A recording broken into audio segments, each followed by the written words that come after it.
Welcome to our last class of the zodiacal constellations, though, of course, Ophiuchus isn't technically a zodiacal constellation. We'll be talking about that. It's a bonus. It's a bonus, and it's one of my favorites. I think it's one of yours too, Eric. So we're very excited to share this information with you. And then at the end, we'll have time for your questions. And I got Zita, so great to get your chart and questions. Thank you for that. And other people, a couple of other people sent stuff. So we'll look at that too. So that's what we got going. And we'll start by just kind of, I always love to sort of bring the energy in and focus us on the what's going on and, other people's perspectives about what's going on, I guess is probably a better way to say that. So this is from Bernadette Britty's book, The Fixed Stars. And so if you want to allow a breath and just bring yourself present and just take in these words as we set up the space for us to be connected here today. So to understand the importance of the fixed stars and constellations in astrology, one must return to the dawn of time. Before time was conceived by the human mind, all was considered perfect. The world was hanging by a thread from the great immortal never-setting point, the North Pole star. Of course, that's for those of us in the Northern Hemisphere. This was the golden age, the age of perfection, the age of the immortal goddess, when the cosmos and all that was divine was regarded as perfect and in complete harmony. The pole star, with the heavens rotating around it every night, was seen as a great mill churning our gold and wealth, the source of all life and all order, the point of stillness around which all other things moved. And this comes from Hamlet's Mill by Santillan and Hertha von Deschen. And then Bernadette goes on to say, aeons later, the Greeks called this point the omphalos, coming from the word omphalos. So I don't think I did the first one right, but anyway, meaning Omphalos. omphalos. That sounds right. Thank you, Eric. That's how I Okay, see it in English anyway. yeah, good enough. It's good enough, right? Meaning the center of things. In Latin, this translated as the umbilicus, umbilical, the source of all power, all strength, and all divinity. Also known as the cosmic tree, the tree of life, a measuring rod. So hence why are looking at all of these things. And of course, we didn't look at the pole star this time, but we've done that in the past and probably will do it again in the future when we look at some of those other constellations. It's just how significant. And I love that it was a golden age and an age of perfection, because of course, that's not what we're living now. Anyway, so And thank the you. pole star changes over thousands of years. So Yeah.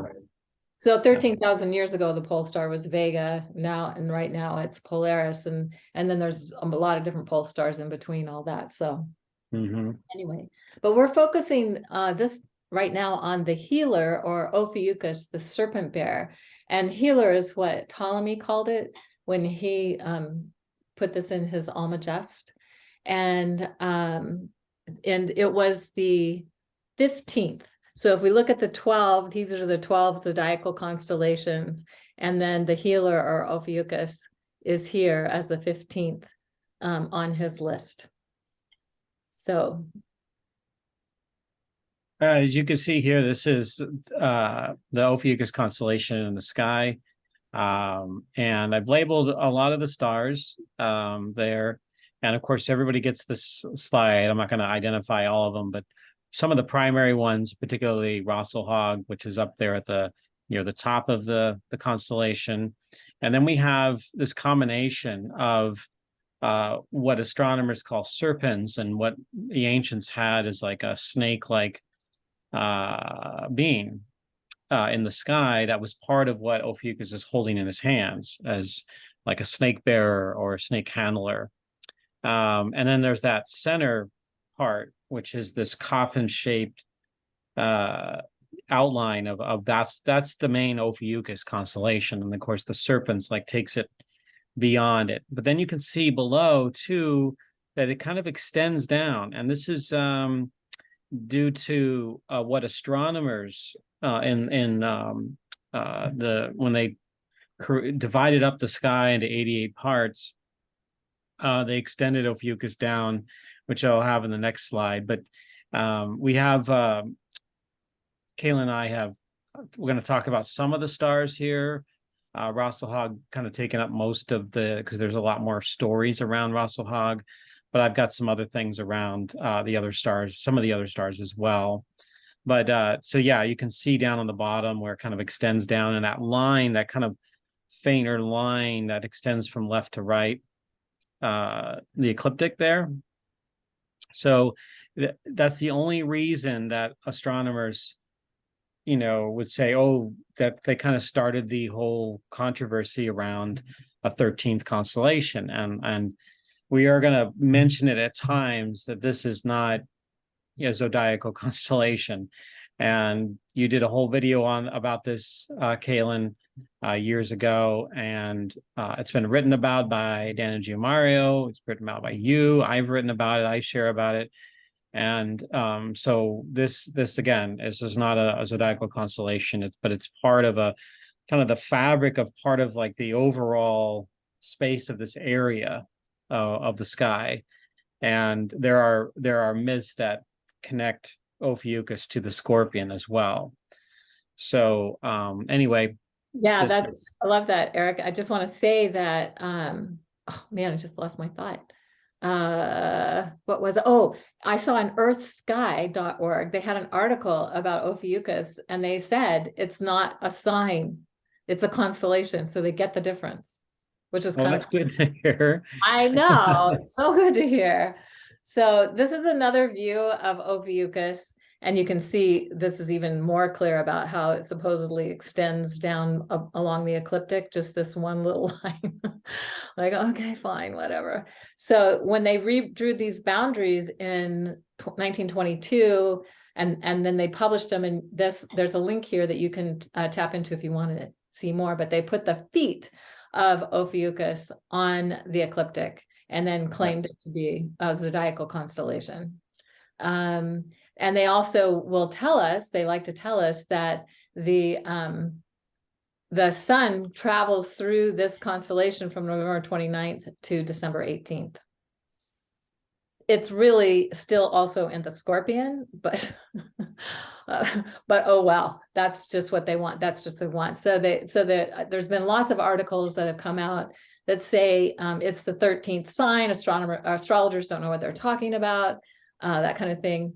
But there's also other constellations that are near the ecliptic that have sometimes been considered zodiacal constellations. And I saw quite a few things that were referring to the 21 zodiacal constellations that would include Cetus, Corvus, Crater, Hydra, Orion, Pegasus, Scutum, and Sextans. So those might be ones. Sextans, really? I know. What? Right, I know. But yeah, anyway, this might be something we look at.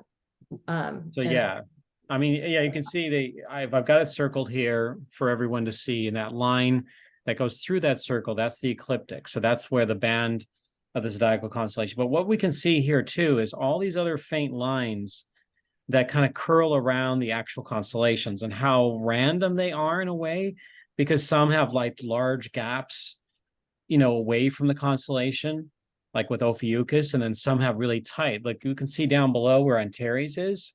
Look at how the border, I mean, basically is almost to the star itself.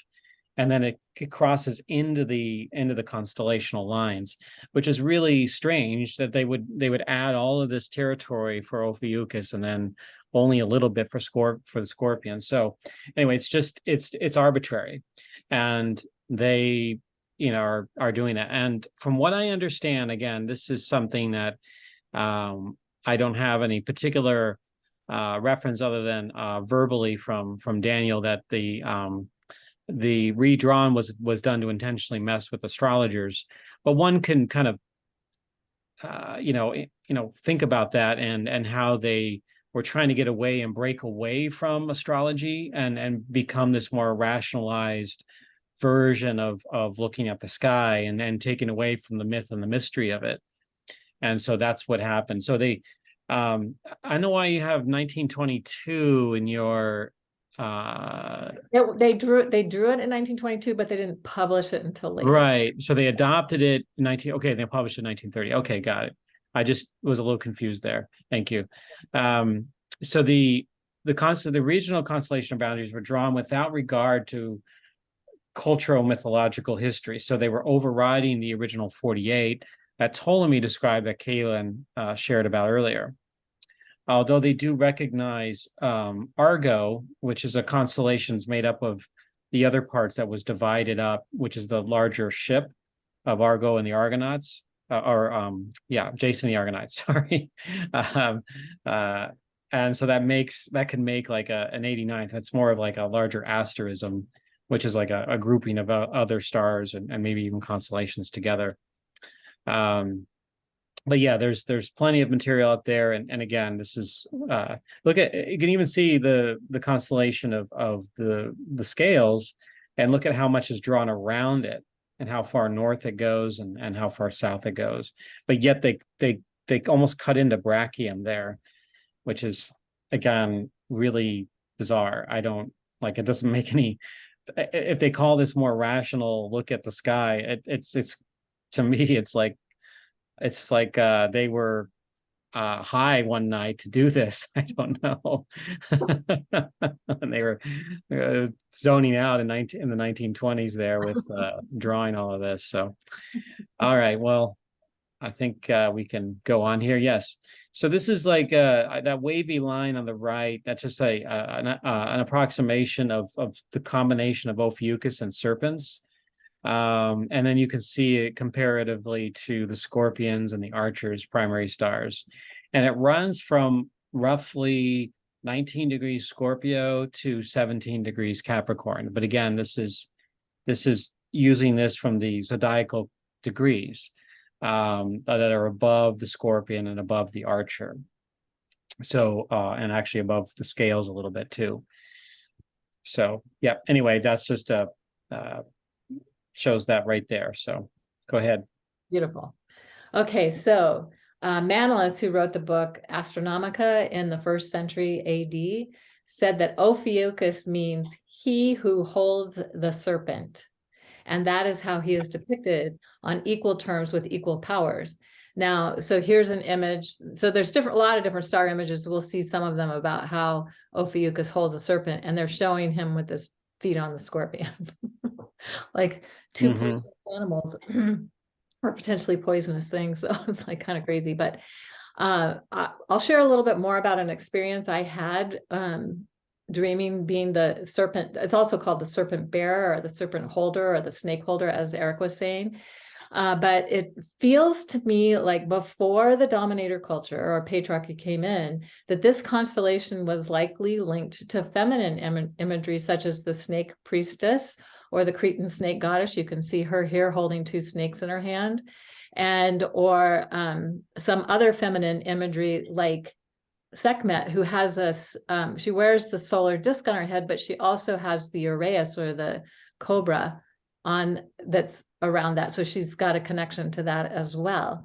So I feel like that it could have been feminine at one point, and then it became more masculine, and maybe it's time for us to think about, what is it, feminine or masculine, or maybe both? I don't know. Just a thought. So this comes from Richard Allen's book, Star Names, Their Lore and Meaning. And he says that and he wrote this book in 1899, by the way, so it's been around a while. He says this constellation is positioned between the Archer, stretching from just east of the head of Hercules to the Scorpion, partly in the Milky Way, divided nearly equally by the celestial equator. But although always shown with the Serpent, the catalogs have its stars entirely distinct from the latter. The classics, however, united the 2 figures into a single constellation. Serpens and Ophiuchus are often considered together. Serpens itself is a 2-section constellation divided into head and body by the intervening Ophiuchus. And so we have Serpens caput, that's the head, and Serpens cauda, that's the tail.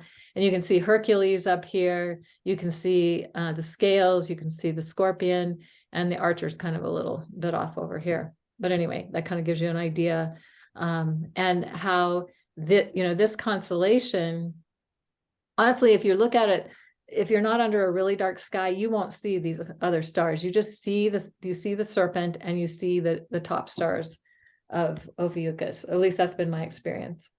Maybe that's been yours too, Eric? Yeah, I mean, Hercules is also relatively faint constellation, but it's also a constellation that is in the circumpolar stars, and it just shows how massive Ophiuchus is as a constellation. Like it really stretches pretty far into the the northern part of the sky. In fact, there's a mythological connection between Hercules and that Ophiuchus, which I'll share with, like, there's a few stars that connect into that, and I'll share later. But Yeah. thank you for bringing that in. Yes. Yeah. So here we have the celestial equator. And so if you haven't seen the video on us talking about that, the celestial equator is the Earth's equator expanded out into space, like at 23.5 degrees, because the Earth is tilted 23.5 degrees. And then the ecliptic, this is this dotted line here, is the ecliptic. And you can see Ophiuchus is very much connected to the celestial equator, but not so much to the ecliptic. So interesting just to note that. And it's also interesting to note that where the celestial equator and the ecliptic are furthest apart, that's when we have a solstice.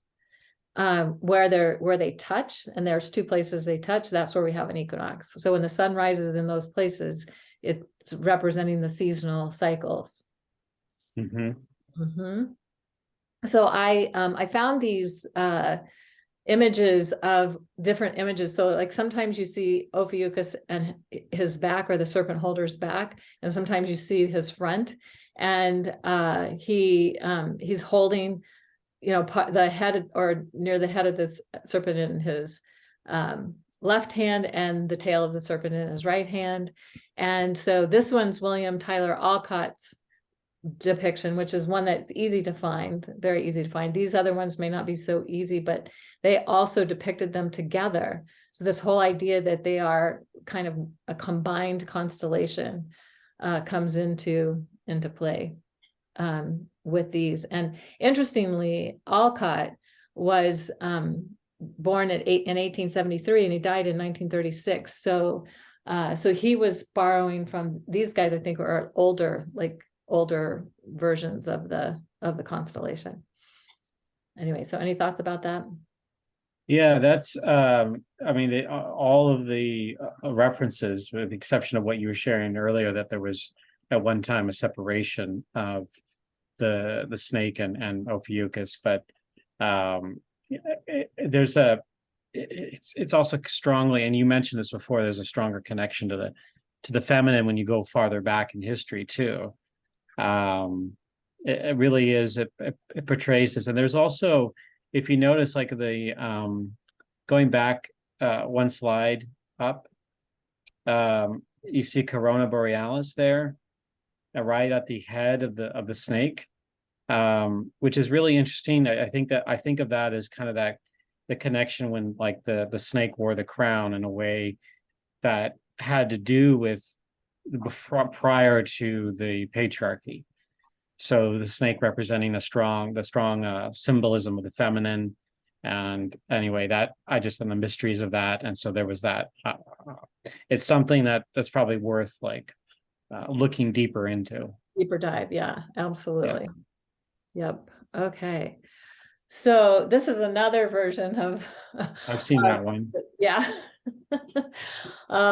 It's from older time, clearly, and and it's interesting how they put all the stars in. And here's Rosselhog. We're going to talk a lot about that one, and then all these other stars that are here as well. So again, the head of the snake and the tail of the snake, and they each had different meaning. And Eratosthenes, he was a Greek polymath and a mathematician and a geographer and a poet and an astronomer. And Hyginus, he was a Latin author, mythologist, and superintendent of the Palatine Library by Augustus. And he saw them, and they saw them together. that was also how they saw them. So this has been a long, long time that they've been seen together like this. So And I know why there's a cow or a bull there. oh yeah. Yeah, there's when I get to there's a couple of star references to that, which I'll talk about. I don't Okay. want to take up too much time at this moment. I had forgotten to share with you the last time we talked. I Right. discovered that connection. Anyway, go ahead. Awesome. Okay. Well, so Aratus and Hyginus describe serpents as coiled around the waist of Ophiuchus. And here we see it just going kind of underneath his leg. So there's just different ways of looking at it. Now, in the book, The Living Stars by Dr. Eric Morse, he says that the imagery of the constellations is of this constellation is about representing Kundalini. And of course, that's a Sanskrit word meaning coiled up or coiling like a snake. And we get these images of, the Kundalini going up the spine, and also the first images of the caduceus was the snake coiling up a staff. So basically, Eric Morse said, the cultivation and management of this life force has been the aim of these healers who utilize drumming, trance, chanting, hallucinogenics, etc., to facilitate intuitive guidance to facilitate a cure. As the serpent bear, Ophiuchus holds the key to the importance of Kundalini life force energy and the wholeness or healing that comes from a healthy relationship with this energy. This is something that we're going to see a little bit more of as we go along. But yeah, this is very significant. One of my favorites, just have to say. So the serpent or serpens with this constellation has been linked with the miraculous powers of snake charmers or shamans who were the tribal leaders committed to holistic healing of both mind and body using herbs, potions, charms, incantations, exorcisms, magic, divination, and prayers as a mean to establish a cure. And so here you have somebody who is calling up the cobras, 2 of them here. Pretty interesting. So we'll see. We're going to see a little bit more in a minute. Yeah, I think this one's yours, Eric. Oh yeah. So this is one story of how the ancient Mesopotamians looked at this, and they called the serpents Nitsurda, the prince of the serpent, and or in Inam Asu, which is reptile later on. There's also a connection with Ophiuchus to Nig, and I won't pronounce that particular name, Ningasida, who was a deity, the lord of the good tree, and connected to vegetation and the underworld. He was also commonly associated with snakes. Vegetation in the underworld would make sense because the vegetation eats the soil of the underworld. And it could be that Nitsurda was the image of the snake, and Ophiuchus, this is my speculation, of that was Nigzida. So this resembles the god of the land of agriculture known as Dumuzi, considering their many similarities. This includes being associated with the underworld and their connection to Ereshkigal. So there's so what I'm bringing up here is its connection of this constellation to Dumuzi, which has a connection to Ereshkigal, the goddess of the underworld, plays a big role in the story of Inanna, which is connected to Venus and those mysteries there. So now Dumuzi is also a character that they viewed as a connection to Mars. So the astrological Mars, astronomical Mars, there's a connection there to those experiences. So we see here Ophiuchus is showing up in another way in this story from ancient Mesopotamia. So, and one of the things about Dumuzi is that when Inanna comes out of the underworld and she sees him having not been concerned about her being gone at all, she sends him to the underworld. And literally there's times where they come together in the evening sky, and then she keeps like rising up into the evening sky, and he just drops into the underworld and disappears. So that was probably what inspired that story. And then he gets to go meet Ereshkigal, the underworld goddess. That's right. Yeah. Oh, okay. I forgotten that this was at this stage of the, but it makes sense. This I found this really interesting because I've known about the Christian snake handlers for actually quite a long time, off and on. But their origins go back to at least the early 20th century. And it was said, originally was said to have started by George Went Hensley of Tennessee, but there were others, more research that took up more. There were others around that same time that were kind of working with snakes in these particular churches in the American South and the Appalachians. And the reason that they would handle these that is they would show that, okay, we have dominion over these snakes, and if you are a righteous and a pure person in Christianity, you won't die from a snake bite if they bite you. And they used to have these rituals that they would do. In fact, some of them still do them today. But at times in the early part of the 20th century, though I don't think as much now because of certain liabilities, but they would, worshipers would be encouraged to come up and also practice that as well. And typically, when they would get bit, they wouldn't seek medical help because, it would be like, well, if this is my time to pass on, to die. And it was, again, their dominion over snake medicine, and again, the dominion over the feminine to a large degree as well. So they would pray on for God to heal them if they did get bit. But in placement of snakes, at times they would also drink poison. And they typically use things like strychnine, and they would, that was part of the practice. And I found that really, really strange and a really distorted version of what we are as human beings. But again, there's a book I'm referencing here that talks about a journey that was a researcher that wrote about this, called Salvation on Sand Mountain, if you wanted to know more about that. But it covers a trial of Glenn Summerford and to experiencing a snake handling church in Appalachia.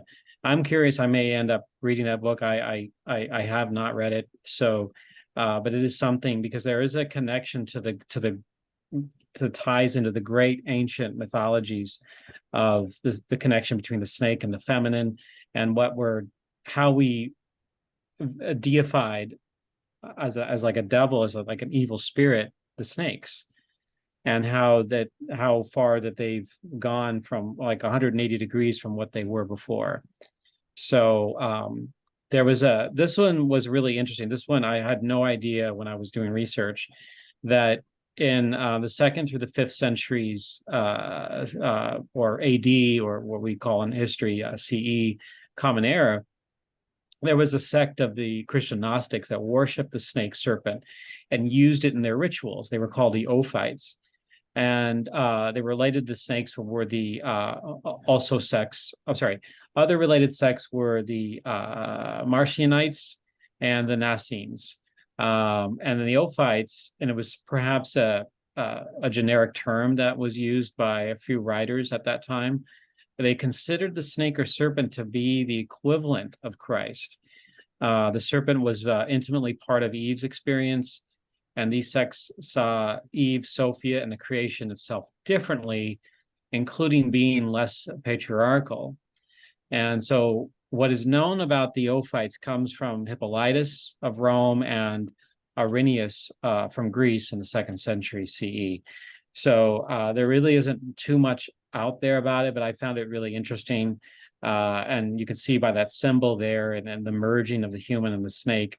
And there's definitely a connection there. I think that certainly there, between Ophiuchus and this, there's probably some perspective or projection of Ophiuchus as part of the Ophites. And you can notice that Ophites and Ophiuchus, it has to do with snake. That word is rooted in the word snake. It's the study of snakes. Was ophanology? I can't remember what it's called, but You can take it away if you have any thoughts here, Kaylin, or. Well, so we're going to talk a little bit more about this as the story of Asclepius connects to Ophiuchus. But I just also want to bring in, because I live in Arizona, and when I was growing up in Colorado, they would do the snake dance, the Hopi snake dance, to bring the rain, and they would put rattlesnakes in their mouth. It's like, they had this relationship with them, and I don't think anyone ever got bit, at least not that I know of. Anyway, the people that were doing the snake dance they used like bull snakes instead of rattlesnakes, but the Hopis would use the rattlesnakes. Wow. And they love to tell a story about how they were traveling one summer and they came to a place that was in a severe drought, and they begged them to do the snake dance, and they hadn't brought any of their snakes with them, so somebody scrounged up a snake and they did the dance, and within 24 hours rain came. So it's powerful. Wow. And yeah, it kind of blew them all away, because they were like, wow, this really works.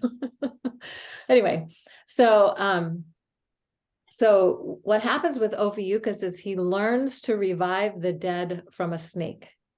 And he got kidnapped by the king of Crete, because Asclepius was like the main healer, like the star healer kind of the time. And so King Minos wanted Asclepius to bring his son back to life, because he had died from a terrible illness. And Asclepius told the king there was nothing he could do. And even if he could bring him back, he'd probably still be sick. And the king just got so mad, he threw Asclepius in jail, put him in the dungeon. And so what happened is Asclepius is sitting there just furious and thinking, oh man, I'm screwed. I can't bring this person back to life. And now I'm stuck here probably for the rest of my life. And then he sees a snake that crawls through into his cell and through a small hole in the wall.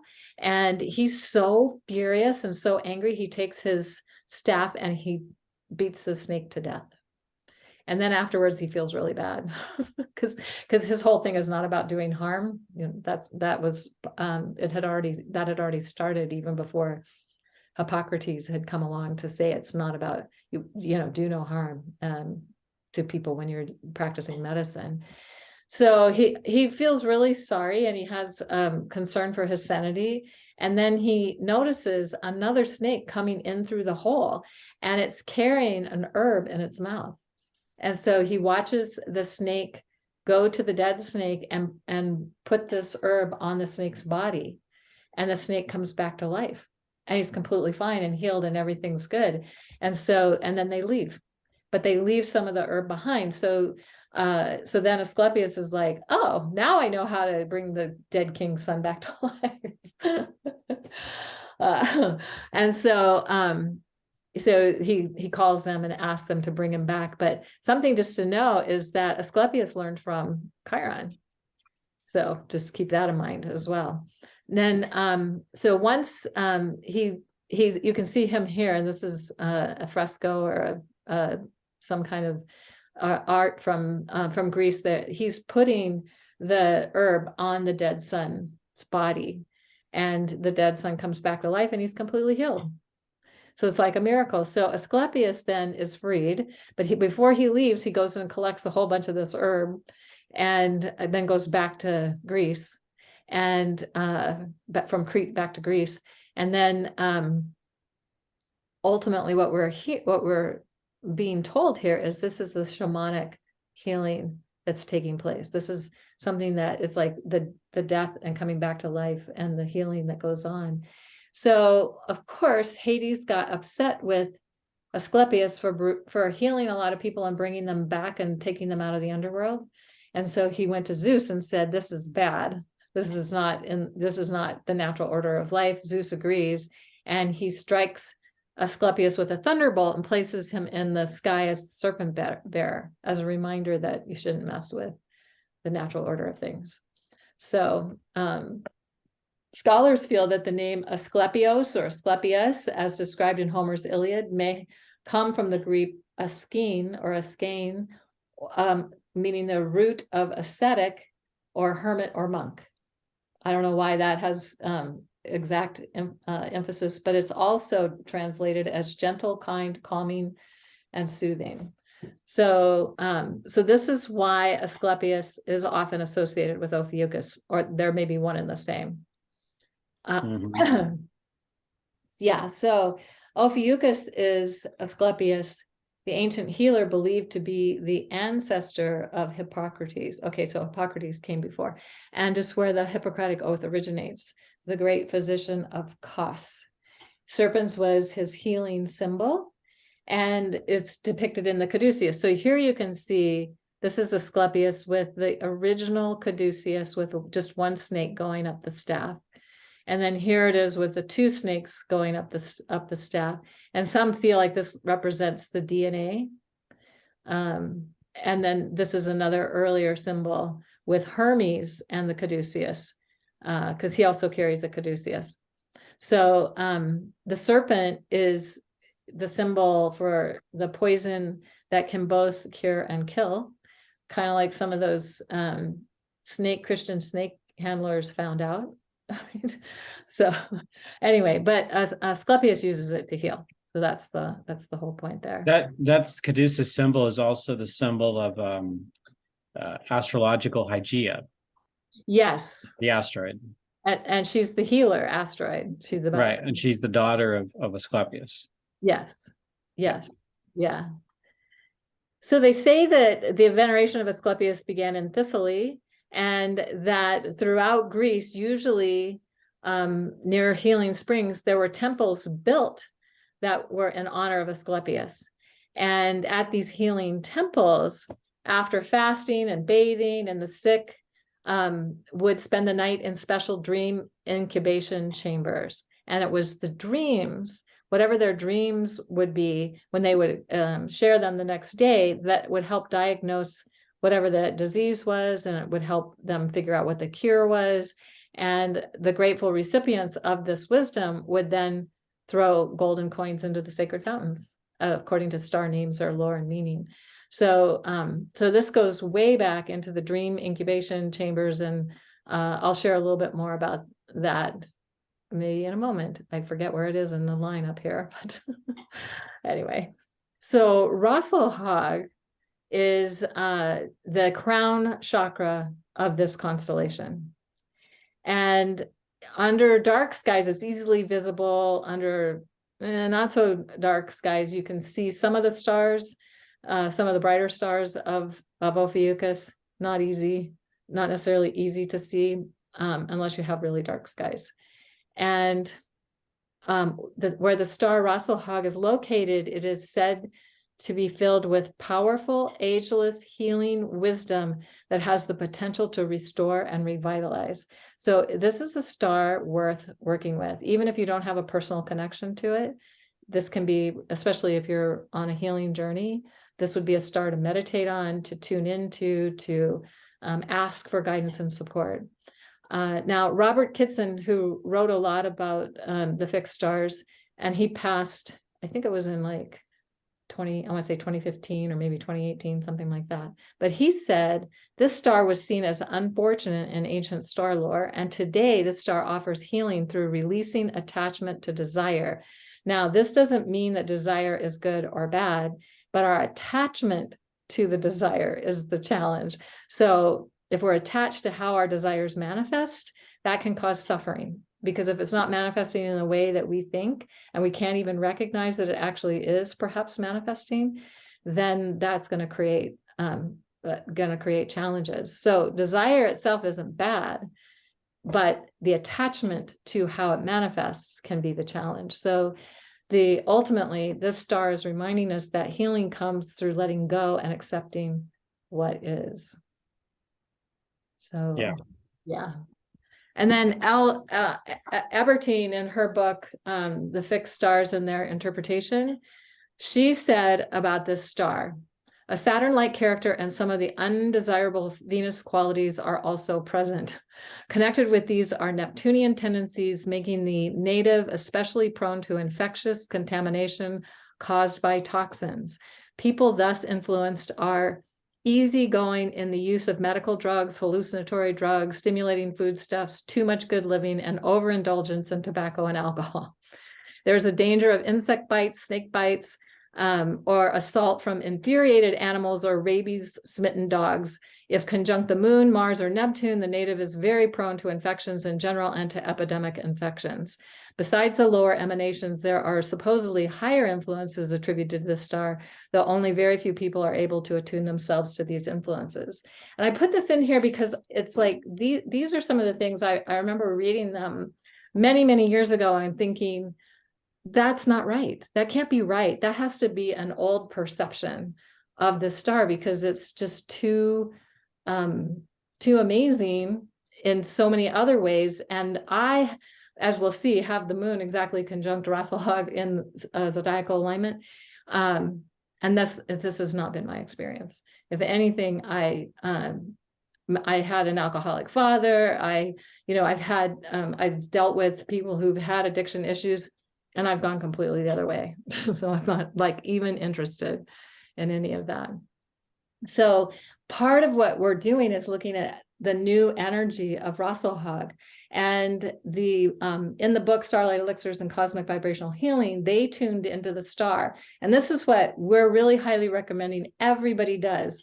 You tune into these stars and ask for a relationship and a connection and insight and whatever the downloads might be coming for you, because whatever it has been for others is not necessarily what it is now.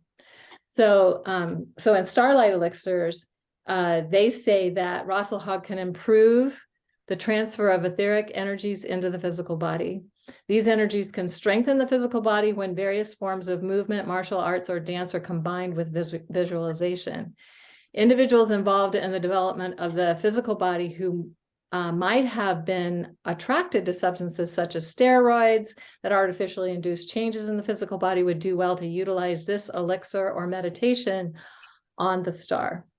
The star beings connected to Rasselhag develop techniques for material manifestation and communication that can include the ability to relate to other people and other star systems. This star is also beneficial to everyone involved in creative visualization, especially around physical healing. The energies from the star are amplified by physical movement when done from the perspective of love, acceptance, knowing, and our personal I am. The result is, in essence, is a way of moving joy into our space-time reality through movement, especially when we intentionally choose it. So again, this is just an example of like, here's one view of the star. And then if we go back to, she published her book in 1928. If we go back to what she's saying about the star, it's like doesn't look like it's a good star to have a connection to.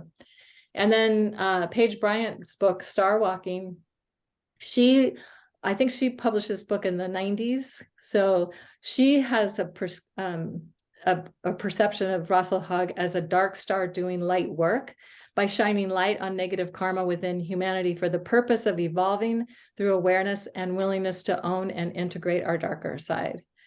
The dark side of the Force. So I've been watching some Star Wars lately.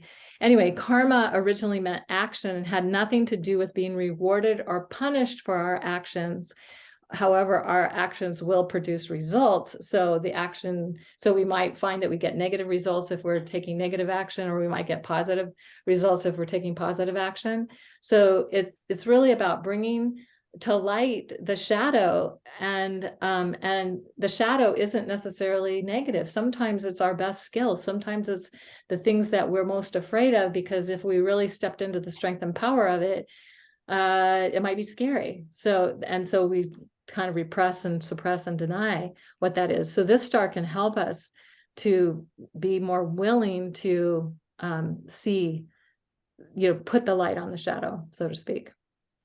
So then the other thing we have are the dragon lines, the ley lines, or the life force energy. And if we think about the Kundalini serpent energy associated with this constellation, the dragon lines in ancient cultures, they saw these as the ley lines of the earth, and where the energy meridians are most potent, and they build their sacred sites on these points. And you can kind of see here's some different points on the map of the earth that some of these sites are located. So The serpent and dragon or snake represent fertility and creative life force. A snake shedding its skin represents rebirth, transformation, renewal, and healing. So when planets are with this star, it is a time for engaging dragon medicine, healthy life force energy, as represented by the serpent dragon energy within our bodies, and also now reawakening on Earth. And Shakti is the feminine name for this life force energy. So the Hindus haven't completely turned it into a masculine energy. They still call it Shakti. And that this energy has been also equated with dragon energy. So the present day reemergence of the divine feminine corresponds to the awakening of the dragon as it relates to this primal life force energy. And in Zachariah Sitchin's book, The 12th Planet, he talks about the I think it's grandmother dragon Tiamat, and she gets destroyed by her grandson or son, the planet Saturn. I forget the other name I think that they use for that. But anyway, there's these stories that talk about how when the patriarchal dominator culture was coming in, that basically the dragon medicine was repressed. And what we're wanting to do now is to remember and work with this star and this constellation so that we can bring the dragon energy back so that it can illuminate our light bodies and help us source potent life force energy directly from the earth. Pretty cool. So here's some more information about the life force via snake medicine, Kundalini life force, fire medicine or medicine of transmutation, and alchemy. So physically, snake represents vitality, life force, Kundalini. Emotionally, it represents our dreams. Mentally, represents intellect and power. Spiritually, it represents wisdom, understanding, and wholeness. So when we can connect with this energy that lives inside of us, you know, in terms of the Hindu perspective, and I think there's others that have this too. It's like when the Kundalini awakens and starts to move, we become more powerful, we become more enlightened, we become more activated into our true self instead of, you know, the repression of that life force energy. So this is also an energy that's connected to the magician, and it's alchemy of fire. It's the alchemy of fire. So life force, Kundalini life force within each of us connects to serpent or snake medicine. We all have it, whether we want to, or we feel like we'd like it, or whether it scares the crap out of us. I used to have a terror of snakes because I'd have nightmares about them all the time. And then I finally got to the place where I rescue snakes all the time. I live in the Arizona desert, so we have a lot of rattlesnakes. They get on the road, and I help get them off the road so they don't get run over when I find them. Sometimes I'm too late to get there, but anyway, because they won't hurt you if you are not hurting them. So, questions to ponder when looking at this part of the sky, and you can journal around these. You can come up, maybe they will inspire other questions that you might have, but you know, this is just something to tune into, because if we want to heal, if we want to be whole, if we want to be more empowered within our physical being, these are the things that this constellation can help us, and especially the star Rassalhag can help us with that. So, are you afraid of your own life force and power? If so, are you holding yourself back from experiencing the power and strength of who you really are? Are you embracing your life force energy and expressing it in ways that are healing for you and those around you? What would it take to express your own Kundalini energy at the next higher octave for you? And I know these are some questions that I'm really being with myself lately, because I feel like I'm ready to go to another octave with this. So also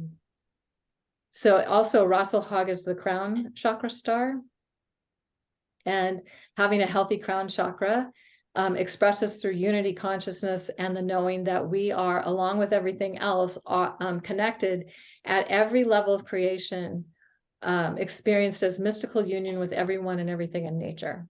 So sometimes we can have those fleeting moments where we feel that connection, but then we don't always get to sustain them. So ideally, that this star can help us get to where we can have a more sustained experience of that. So it's not about getting it intellectually, but rather feeling the deep peace, serenity, and joy life offers us when we are connected to divine source through a profound sense of the cosmic order that underlies all existence. So Rasselhag helps us move beyond the limits of the personal ego. And that's often expressed as our negative shadow and our uncertainty and our doubt and our, like, oh, I can't really do that, or whatever it is that we've told ourselves.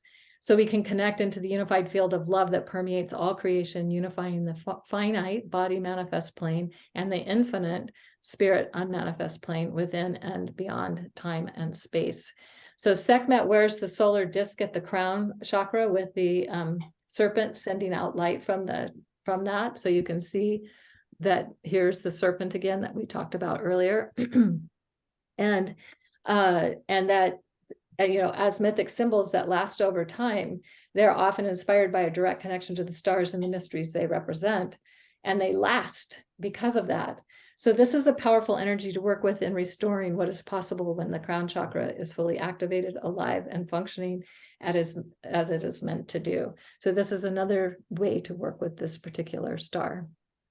So here's some planets. Rasselhag is currently at 22 degrees Sagittarius and 46 minutes. So the sun is with this star from December 7th to the 18th and is exact around December 14th every year. December 14th is a significant day in relationship to tuning into the star. You can't see it because the sun is there, but the sun is a transmitter, so it's transmitting the light of the mysteries from the star. And then these other dates you can tune into around when planets are going to be there. So Jupiter will be back in 2031, and Chiron not for a really long time. Well, actually, Uranus and Neptune not. And Pluto not for a really long time. So anyway, so if we think about it, the crown chakra of the serpent bearer is connecting us with the ancient healing wisdom, the power to bring the dead back to life, and how our dreams are a path to healing. So it's said to be filled with powerful, ageless healing wisdom that has the potential to restore and revitalize. So each year from December 7th to the 18th, and we were originally going to do this class while this was happening, but we had to delay it. So if you can think about it next year when the sun passes this part of the sky. Now, I have my moon at 2246 Sagittarius. So when I was born in 1956, Rasselhag was at 21 Sagittarius 50. So it was just a little under a degree from where it is now, because these move 1 degree every 72 years. So currently Rasselhag is exactly at 22 Sagittarius 46, which is kind of amazing to consider. So I think this will be my last piece, and that is that I had this dream. It was in 2016, and it was in the Aries full moon window when the moon was with Uranus and the sun was with Spica opposite Uranus. So there was like some significant things happening. And I dreamed that I picked up this wooden staff, and it was about 4 feet long, and it was shaped like a very large, thick-bodied rattlesnake. We have rattlesnakes like that, diamondbacks, here in Arizona. But what I was startled by was how light this staff was. It looked like it would be really heavy, but it was really light and easy to hold up over my head. And then I found myself chanting words in a language I didn't know. And the words flowed from me very naturally, like I had done this a lot. I'd done this before. And as I was chanting, this shaft of bright light filled the staff, like, whoa. And what I realized was that I was conjuring the snake that lived in the staff, and in the dream I knew I had done this before. So as the snake came alive in my hands, I felt empowered and alive. Part of me was nervous. After all, I was holding a live poisonous snake. Another part of me was calm, cool, collected, masterful. I had a growing sense that I was activating high magic. And somehow I knew from another life, perhaps, that snake had given me and many others a drop of healing venom by gently piercing the skin. And so that's what the snake did. It comes back and it puts its fang in my cheek and gives me one drop of venom. And that just electrified my body. But it was an alchemical healing. And so, of course, I woke up because my body was electrified. I was like, whoa, but I was hearing myself chanting, I am the serpent bearer, I am the serpent bearer, I am the serpent bearer. And so what I realized was that I'd been doing a lot of healing work over a few years because I had some health issues and things that I was trying to turn around, and that this dream was helping me to know that that first of all, dreaming is part of the whole thing with Ophiuchus and the crown chakra star of Rasselhag. And so it was taking me out beyond my ordinary reality. And I had been asking for signs, like, could you just let me know if all this work I've been doing is doing anything? And then I had this dream. And so I felt like that was a confirmation that, and that, if we think about the ancient healing temples, they would look at the dreams to know what to do and how to treat somebody. So I felt like I had returned to the dream temple to receive this healing dream. So I share that with you because maybe it'll inspire you. And if you ask, you might get some kind of a dream like that will inspire you and let you know you're on the right track or help you get answers to the questions that you have. And that's how powerful and amazing this is. And I wasn't expecting a dream like this. I just had asked for some kind of sign. So there you go. Thank you, Kaylin, for sharing that. I'm glad that you got to share that in this class for sure. So this, I'm going to be going over a few other stars of Ophiuchus here and the serpents. This one called Garafsa. It's possible that this star wasn't really originally part of the constellation, and because there's no reference to this star and its name referencing anything called foot or leg or anything like that, because it represents to the name. It's connected to over 2,000 years ago was by the Sogdian people. It was called Wadrik, the magician, and the Khwarezmian people called it Makrasik, the serpent bitten, and the Coptic Shiu. So the snake and Agia. So it had some connection to the serpents and the snake itself, but not to perhaps the person that was Ophiuchus or Asclepius. So there's a magic, like as a star. I look at it as more of like a star that's connected to the magic and in the inner world. And we can also draw that from the scorpion as well. So you've got these two constellations there that have to do with poison, but how that poison is transmuted into something else, something that can be beneficial to us. So anyway, I find that really fascinating. So it's 436 light years away. It's got a magnitude of 3.3. It is visible outside the city, but you really do have to, with a lot of these stars in Ophiuchus and serpents, you do have to be under relatively dark sky conditions to really see it. And it sits at 2142 Sag. One of the things I love, Eric, is how the IAU's drawing of this constellation is highlighted here in the white. So you can see all the crazy, like, what? And then part of the snake isn't even included. Right. It's just so good. That's a really good image. It really lets you see that it's like, well, what were they thinking? It's like there's that little piece that comes down just above the word serpent's cotta. Yeah. Like Yeah, that, this the little piece, white box. What is that? What? That doesn't mean anything. Like that's just like there's no star there. Anyway, that just shows how sense. Yeah. wild that they when they drew the boundaries. We can go to the next one. Yes. So this is Sabik, which is the star above Garafsa. This lies above the ecliptic and symbolizes part of the serpents. And though traditionally it may be part of the body of the snake bear itself. So it's called in Arabic the preceding one. And in Chinese, it was a star that was part of the left wall of the heavenly market enclosure, which refers to an asterism representing 11 old states in China that mark the borderline of the enclosure. So there's a lot of like enclosures and buildings and things that are part of like a larger like city or space of ancient Chinese civilization. This one in Serpent's Kata, this is at 1604 Capricorn. You can see how large it goes in. Now, Alia, it's a faint star plus 4.6. I got it because I wanted to reference this, like the tip of the tail there of the serpents. What is strange about this name is that the IAU is that the Arabic, it means in Arabic, the system bore a traditional name of Alia or Alga. In Arabic, it was the fat tail of a sheep, and is not known what the original name is for this star. But in ancient China, they also had it as one of their districts called Sen.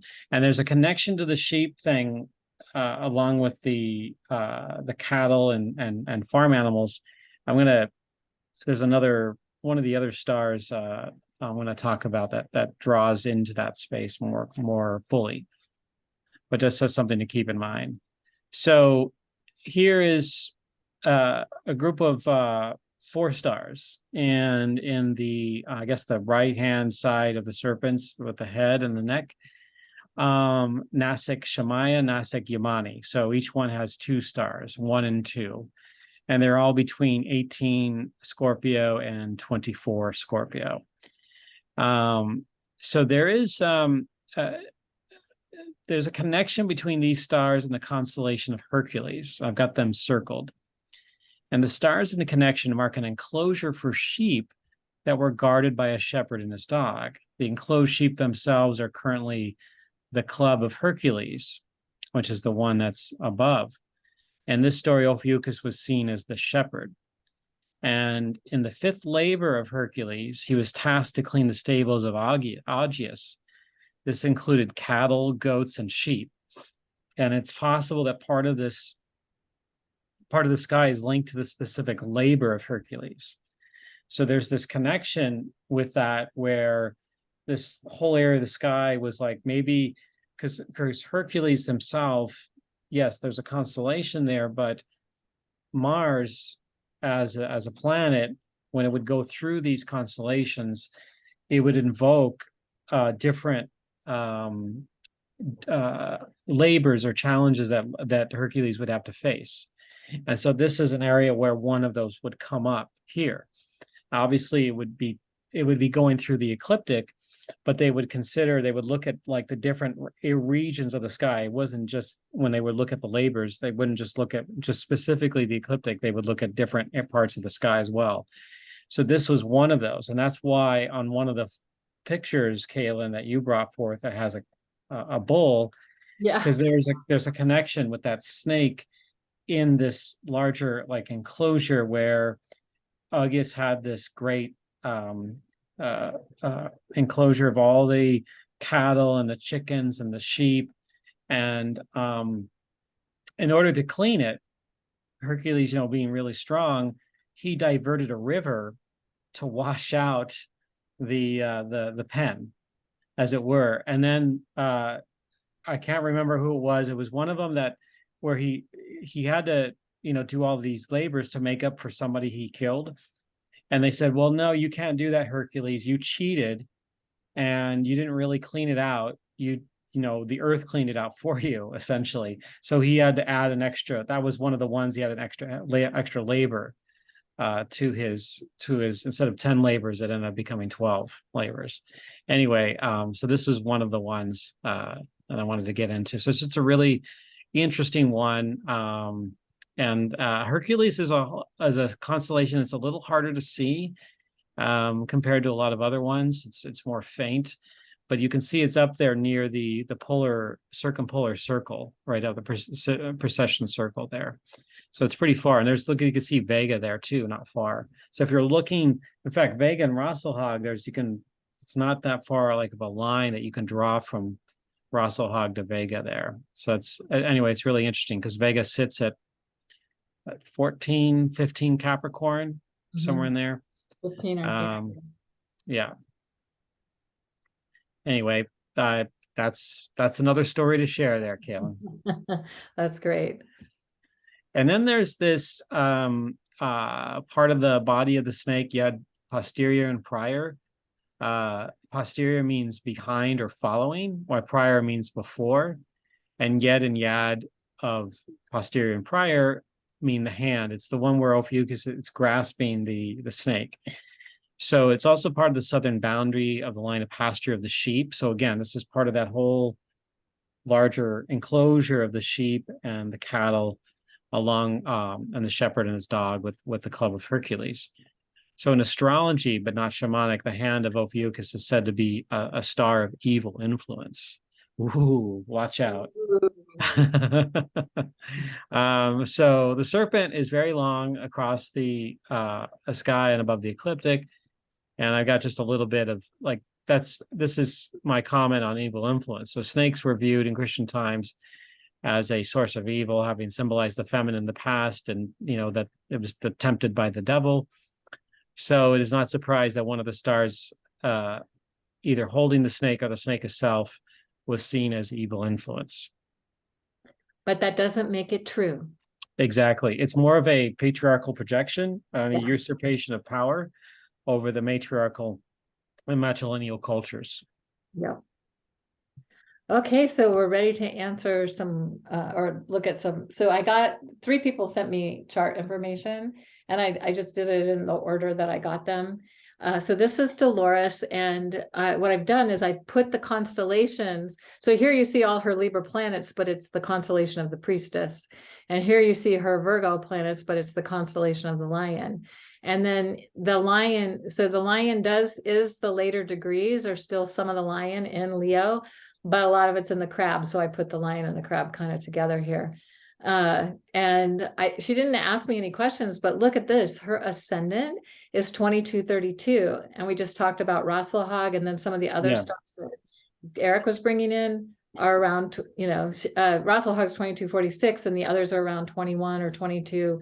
So she's got a strong connection to the constellation of Ophiuchus and the star, the crown chakra, Rasselhag, on her ascendant. And of course, that's also above the tail of the scorpion, so it's connected to that as well. Her descendant is is near the horns of the bull. So just something to know. Those 2 stars we talked about a few classes ago. And then Moon, Mercury, Midheaven, Mars are connected to. So these are her Libra planets. They're connected to the stars of the priestess that are called Zanaya, Vendometrix, and Porrima. Porrima is the star of prophecy. Vendometrix, I think, is about wine.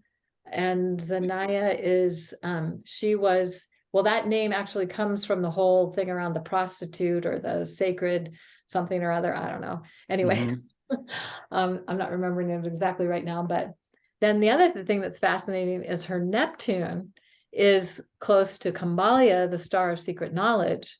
I think that one's at 7 Scorpio right now. So her Neptune's pretty close to that. And then Venus is in the crab, and Alturf is close to Alturf, which is I think 18, and the Anna Cubans is around 14 or something like that of Leo. So she's got those connections as well. And of course, Oh, you were going to interrupted. Go ahead. Oh, that's okay. So Uranus and the North Node are, when she was born, were within a couple of degrees of Regulus. Now Regulus has moved on into 0 Virgo, so it's a little further, but still having that connection. So anything else you want to say? Yeah, Chiron is right on her, not her, but right on the star Fomalhaut. Oh, yeah. Mm-hmm. And so the south node's about 6 degrees away, right on the edge of the conjunction. Yeah. So pretty cool. Anyway, so this is a way for you to look at your chart. And the thing to remember is you have a star chart that you can access in the handouts for the class and print off. and they have the degrees, so you can figure out what stars are connected to what planets. Now, of course, it's not all the stars, but it has most of them, or usually the most important ones. Oh yeah, Yeah. and the other thing is that the sun is and Pluto are near the star Zosma, which I think is on the back of the lion, as well. Yeah, like the back and the hindquarters and Yeah, what degrees is the tail? 23, I think. 23, Yeah. Denebola. Okay. Actually, I could look it up right now because I have the chart right here. Ah, there you go. Uh-huh. So Denebola is why am I not seeing you? It's at 2156, so it's almost 22. So I was So it's close. only 3 degrees away, Yeah, 3 to 4 degrees away yeah, from the sun. So that's still, yeah, she could use that, Dolores, if she chose to use the nebula if she wanted to, or Zosma. yeah. Yeah. Cool. And then Enid Rosa, she sent her birth information. And so again, I did the same thing where I just put the constellations, even though of course here we have, it's showing the sun, Mercury and Moon in Cancer, but they were in the constellation of the twins. And the sun is very close to Castor and Pollux, kind of getting towards the edge of the sacred hoop of stars. And her ascendant is near Oculus, Bos, Armus, and Dorsum in the water bearer, or also the goatfish. Goatfish. I think I did that wrong for some reason. But there could be part of the outstretched arm of the water bearer there. Well, what too. I'm seeing is that I messed up because I've got Archer, but I don't have goatfish. Oh, so that should be, yeah. I messed that up. That's what I That's get. okay. You can, before we send the slides, we can, Yeah, I can fix it. yeah. Yeah. But that's the back of the goatfish. Yes. There. Yeah. Yep. So and then her midheaven Mars is with actually there's the three stars of the head of the scorpion, Isidis or Dashuba, Acrab, and I'm not remembering the third one. Fang, F-A-N-G. Yeah, that one. Or you can say Fang, I don't care. I'll say Fang. Anyway, so she's got a connection to the head of the scorpion there. And then she's got and Jupiter, South Node, and Pluto are very close to Denebola, the tail of the lion. And Jupiter's really close to the Libra equinox point, as is Uranus. So it's kind of like on the edge of that priestess lion energy. Mm-hmm. And then her descendant is in the crab, very close to Persepe, or the beehive cluster that's in that constellation. And Venus is Icy is close to the Pleiades, and Venus is close to Aldebaran, but kind of sitting between the Pleiades and Aldebaran, actually. Mm-hmm. Yeah. Anything else you see, Eric, that I missed? No, you covered it. All right, cool. And then this is from Zita. She asked some questions, but first we're just going to kind of look at her chart and kind of how these constellations connect. So she has Mars and Saturn and midheaven kind of in the lion, but Pluto is just on the edge of the lion and the crab. And then she's got I need CNA, twice a week, but I think I'm getting to the point that I need CNA 5 days a week. Sorry, I'm having something. Did you want to say something? I'm sorry, my phone just went off. This is beyond fascinating. And as I sit here with I have my little snake that's on my altar. And I keep it on my astrology book that I'm taking all my notes in, and here is like, I don't know, it just feels like everything is resonating, and I'm at a time in my life when I'm looking for signs, I'm looking for direction. So this is wonderful. Beautiful. Well, so your Mercury is with the Star of Secret Knowledge, also known as Kambalia, at the foot of the priestess. And then your ascendant Chiron are with the star Zubin El Janubi, that's in the scales that we talked about a couple classes ago, the balancing of the scales. And then the south node and the sun are closer to Zubin El Shamali. Plus Jupiter and Venus are also very close to Antares. Oh my gosh. And Uranus is with the horns of the bull. And I did do an article, and it's probably on the class page, called it's like the horns of the bull lead to the Elysian fields, and it was seen as a place of high, like where we want to go, like where we want to be, like sort of heaven on earth kind of thing. So it's some really cool stuff. And then the south node and why did I say south node and Pluto? I mean, I think I should have taken this out because I probably copied this slide and I didn't take it out. So forget that part. Don't pay attention to that. Yeah, the south nodes and Scorpio there. Okay. Yeah, I'll fix it before I post it.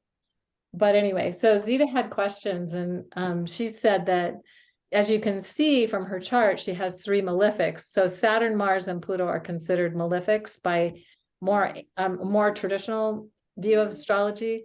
But just to say that one of the things that we're doing is we're moving away from seeing anything as good or bad. It all has purpose, it all has intent, and they're teachers and guides and initiators for us. So we wouldn't see them as bad on your midheaven. I also have Pluto on my midheaven and Jupiter very close on my midheaven. So I'm just not seeing it that way. But I think when people see things in a certain way, then we can tend to find a truth in that. And so it's not that it's good or bad, or that we should or shouldn't see it in a specific way. But what's interesting is Saturn being so strong with Mars, that's the masculine, and it's square the sun and your south node and your north node. So Saturn is playing a big role. And the challenge is with Saturn is we've grown up in a culture that says we're not good enough, or we need to prove ourselves, or and that's not necessarily the essence of Saturn, but that's what Saturn has become in our culture. Do you have anything to add to that, Eric? Yeah, obviously there's a lot there that you could discuss about Saturn's position there and how it really, like, it holds court up there with Pluto. And it's like, I mean, that's one of the what we call the heavy hitters with the outer planet influence, and that can certainly play an enormous role in the sort of the lack of, like, when we say your father's fears, obviously, I mean, there's still also Pluto conjunction on Mars as well, so that's playing a role in that too. I mean, there are stories like around the Lion constellation that has to do with, like, in one of his labors where he defeats a very great lion and with his club. Hercules. And You're talking about Hercules. Yeah, Hercules, sorry. Yeah. And there's one that has to do with breaking the back of the lion, and how it's like that there's like some kind of symbolism around that carries into the space of in that area of the sky. If you've got personal points there. I'm not saying that that's the case, but that could be potentially like the shadow part of that area of the sky. But I think more of the information can definitely be drawn from Saturn itself and its influence in Mars, with Mars, and your own inner masculine themselves, along with the midheaven, which of course we're is in the 10th house there, so there it has to do with a definitely an expression. But I like that what Kaylin said about self-love. I mean, that's, if you want to find a solution there, if you want to find a way to work with the fears and to work with the stressors and the pressure from Saturn, it's through that self-love. It's through that letting go of the burden, that you no longer need that, and to go beyond that. So especially as trying to work with your inner beloved, as Mars is part of. And if you think about these later degrees of Leo, that was so Regulus, the heart of the lion, was at 28, 29 Leo. And then Oh, so right. Oh, I was thinking of Virgo oh earlier. yeah, so Yeah. it's now at 0 Virgo, but it Yeah. takes 2 years for it to move through a whole degree. But it's still close. It's still within 6 degrees of Mars. Yeah. So that kind of brings it into the whole mix. So, and if we think about Regulus and we think about the heart energy, it's really about how do we do self-love? And in a culture, especially as a culture that has perceived Saturn as being punishing, as being like that, Father God in the sky who's like keeping his notes. And if you do something wrong, you're going to get punished for it. Or that things are going to be tough for you, or bad karma's coming your way, or that kind of thing, which is part of the old dominator culture paradigm. So for you, the thing is that of course you're reluctant to take a step into a larger stage of your own life because it's scary. It's not been something that's been supported or is easy to do. So Yeah, and Pluto can illuminate the fears, like what you're talking about, Zeta. That could play, certainly in a role in that space there with the Mars position of not being able to face or not desiring to go up there. I think of Pluto and Leo as like Kaylin, you have Pluto in Leo, and it's not about it's a different kind of a Leo expression. It's not a very extroverted Leo.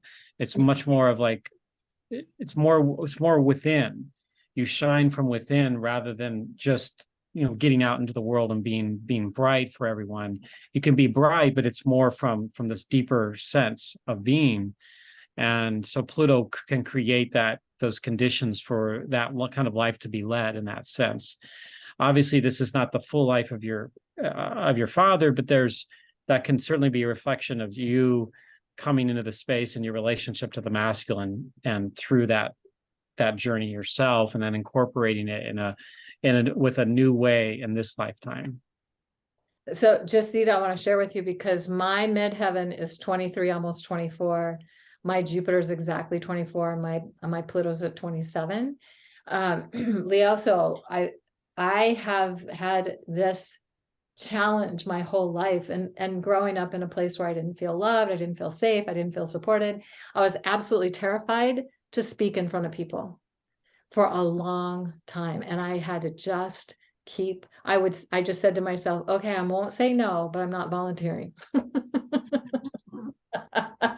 And the universe kept saying, okay, now speak here, speak there, do this, do that. And I was like, oh man, I couldn't get out of it. But after I did it enough, I got to the place where I was far more comfortable being seen and visible. So I feel like this can also be a place where it's like, of course you don't want to step out there, because you could be a target. You could be, when you have Pluto like this strong on your chart, you are a shadow magnet. You tend to activate other people's shadow, and then they project it back to you and tell you you're the problem. And that, like there's lots of different ways that could happen, that you're the problem. And it can be subtle. It's not always like somebody's actually saying you're the problem. I've had that literally said to me. So it can be literal, but it doesn't have to be. It's just more like through innuendo or suggestion, or some way somebody behaves, that kind of thing. And then that can cause you to doubt yourself. So getting to the place where you can love who you are, no matter what, and you can bring through what it is that you want to bring through. So I would say that, so Regulus could be a champion for you, could be a great ally for you in terms of how you want to bring things forward and help people with dementia, and caregiving spouses that are dealing with a spouse who has a dementia, that kind of thing. So Thank you. yeah. So the other thing I wanted to say is the painful star, again, this is our perception. So if we're going to choose to see something as a painful star, we will probably experience it that way. if we choose to see it in a different way, if we start to develop a new relationship. So you might find that you can create a more collaborative relationship with the stars through meditation, through journaling, through whatever practices work for you. And to keep in mind that nothing in the sky, the stars, the comets, the asteroids, the whatever it is that's out there, is here to hurt us. It's here to help us. But if we have a adversarial relationship because of what we've been told, then we might experience it as more of an adversarial relationship.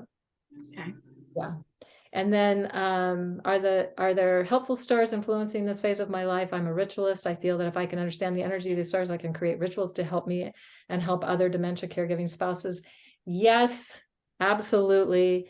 But again, I feel like, if you think about, you have such a strong connection to the stars of the scales about bringing balance. How do we bring balance?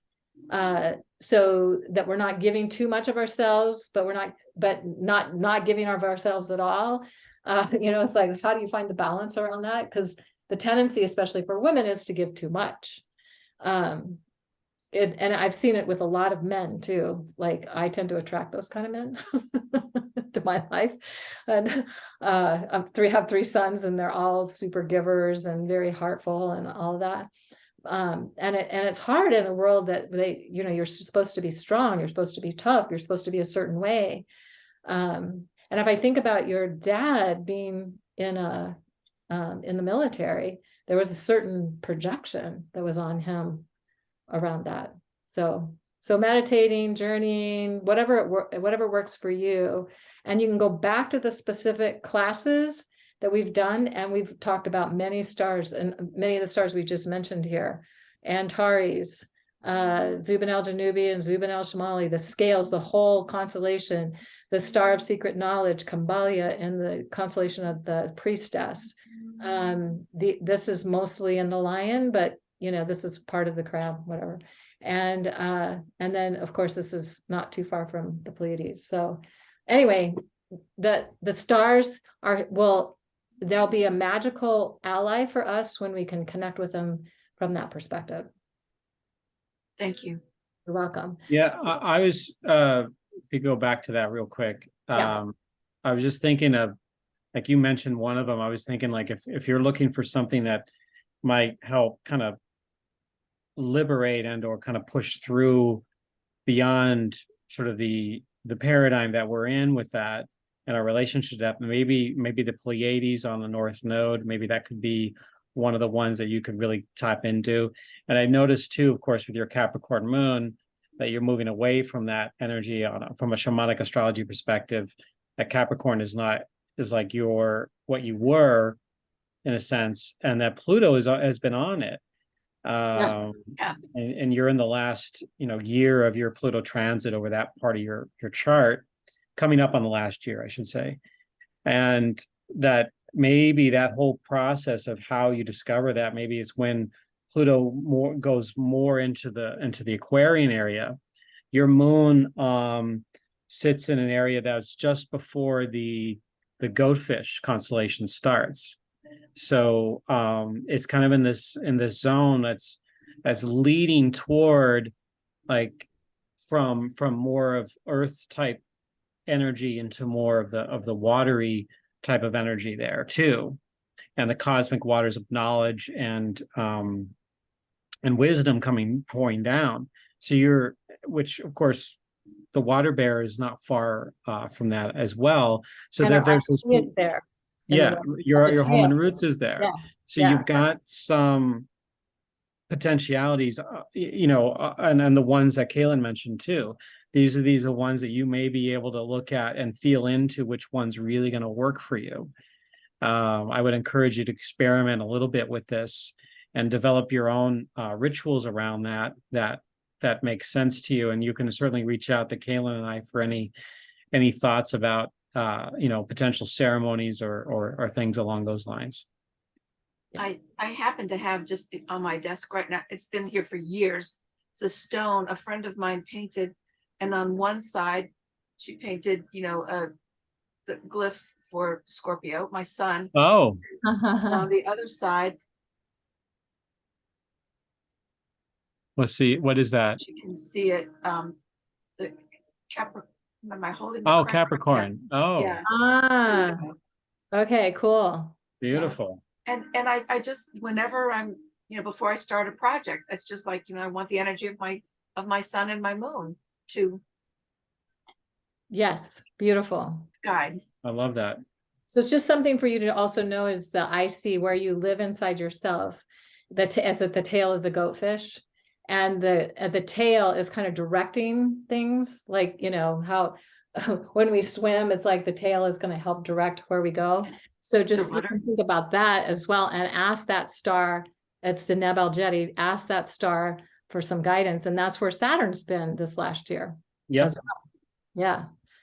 So there we go. So now this is Zita's dad. So she sent me his information too. Ah, And just so you see how strong Saturn is for your dad, it's it's opposite his sun. It's square his moon. Oh my gosh. So he was dealing with something really similar as you, because he's in the military, so he it's like you have to follow the rules. It's very Saturnian, and if you don't, the punishments are harsh. Yeah. And so, but his I'm sorry. So all this Leo is with the crab, and with the stars of the beehive cluster, also known as Persepi. And so the thought that came to my mind was that we talked about this in the crab, and when we did the crab, was crabs in a barrel, and how nobody wants any other crab to escape, so they keep pulling them back down. So your father may have had a feeling around that, or the beehive, the beehive. So in the beehive, you've got to be the good bee who serves the hive, and that may have been that was strong for him. And what's interesting, what I find very interesting about that, now you understand he was a medic. He was a pharmacist. He was a medic for 30 years in the Navy. So he knew medicine. I mean, he delivered babies. He did surgery on the field, all kinds of stuff. Deathly allergic to bees. And before he would mow the grass, we would fill up these glass Coke bottles with boiling water and set them out on the counter in the kitchen. He would go out and mow the grass. And if he got stung, he would come in. We would immediately have to hold up a pot holder to hold the bottle because they were so hot, and pour the boiling water out and then press it quickly on the wound so that the suction would draw the venom out. Oh, that's such a good, that's so good. Yeah. Better than having to use an EpiPen. Yeah, well, they didn't, you couldn't they get didn't have those then. use like that. No, that was a long time ago. Yeah. That's so interesting. Yeah, so we can have a lot of compassion for the challenges that he faced. And I mean, especially growing up in the 20s and 30s, like, oh my gosh, the sort of really negative things, why Saturn is considered a malefic. It's also considered masculine by the dominator culture, but it's actually a feminine planet because it's about earth. It's about structure. It's about giving birth to matter, to form. And so it got usurped. And then all these not nice things said about it. So we wouldn't call it a malefic. Of course, we wouldn't call anything malefic, or that something's better or worse than anything else. So anyway, I'm sure he was doing the best he could do with what he was having to deal with. And he was also super highly sensitive, and there was no place for him to feel what he felt. There was no, very true, because he was a man in a military world, or even before he went into that, he was boys are supposed to be strong and buck up and do whatever. And so he was taught to suppress his feelings from the get-go, and it was not easy. I think it's also one of the reasons he was attracted to my mother, who she and her mother, my grandmother, were very psychic, and foretell national events and all kinds of stuff. And I was told, when I first had my first psychic experience, you can tell me about that. My mother, telling me, she said, but we don't talk about that outside the house. Yeah. Like you don't tell people. Yeah. Because it wasn't safe. No. Yeah. Yeah. We can just Send your dad a lot of love and energy. And the thing is that we're always doing what's ours to do from whatever, like from a bigger perspective that we can't always see.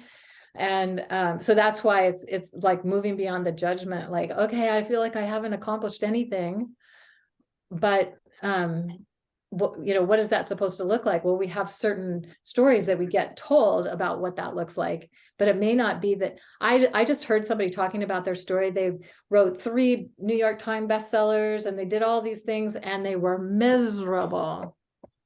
And so they had to stop and rethink everything. So, it's not always, it's like we define success in a certain way. It's maybe the success is that you're here, you're a kind, caring, loving person who just brings your energy to the world, and the world needs it so much right now. Yeah. I can't tell you how much I appreciate this, because I have carried, I've carried an anger. I've carried an anger for a long, long time. There was a time when he was so upset with me because of something I wrote in my first novel. And he wouldn't speak to me for days. I understand that completely. Of course, my father didn't speak to me for years, so I get that. But here's the thing. It's where how you can feel good about who you are. That's self-love. How you feel good about who you are, what you're doing, and how you're showing up. That's self-love. That's healthy self-love.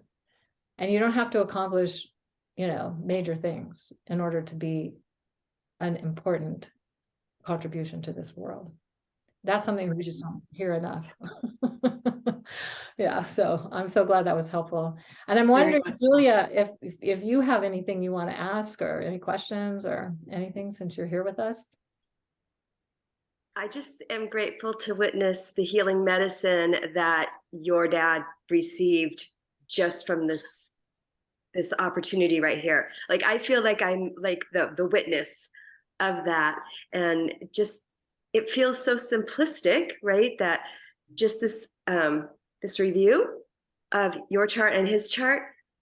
But I just want you to know that I witnessed that was very healing for him. So thank you for allowing me to be a part of that. Julia, thank you. And I always think that the timing is always perfect, whether we realize it or not. And it's no accident that you're here, and that we saw other charts, and that we're hearing what we're hearing. And I'm about to embark on to pick up a project I have picked up and put down for multiple years, decades. And I met with my writing group this morning, and I said, I've got to do it. I just have to do this, to write this book. And it's historical, but it is about a man who was in the military. It has nothing to do with my father, but it's that male energy. It does have something to do with your father, because he was in the military. So whether you're not telling his story, I get that, but it's still, I can imagine that it could be so healing for you to write that story. I see it now. I see exactly what you're talking about, like on a surface level. And I feel that as I explore more and actually do more, that I'll get more in touch and get deeper meaning, deeper healing. I'm thinking too, where my dad deathly allergic to bees, I am deathly allergic to shellfish. I mean, I was in the emergency room and it was like, no, never again. I can't even touch it. So we both had allergies, serious, deathly allergies to the 2 things you talked about, that he may have felt like a crab in a barrel or a bee serving the hive. Right? And, yeah. Wow. That's wild. That's so good. Well, wow. Thank you. Thank you for your questions. Thank you for, sending us your information, because I feel like this helps people to see things in a deeper way. So it's not only helps you, but it also will help everybody who watches this. So that's a good thing. Oh, gosh, I hope so. Because you guys have given me such a gift. Thank you. You're so welcome. Our pleasure. Wow. All right. So, well, I guess we're complete. I'm gonna go ahead and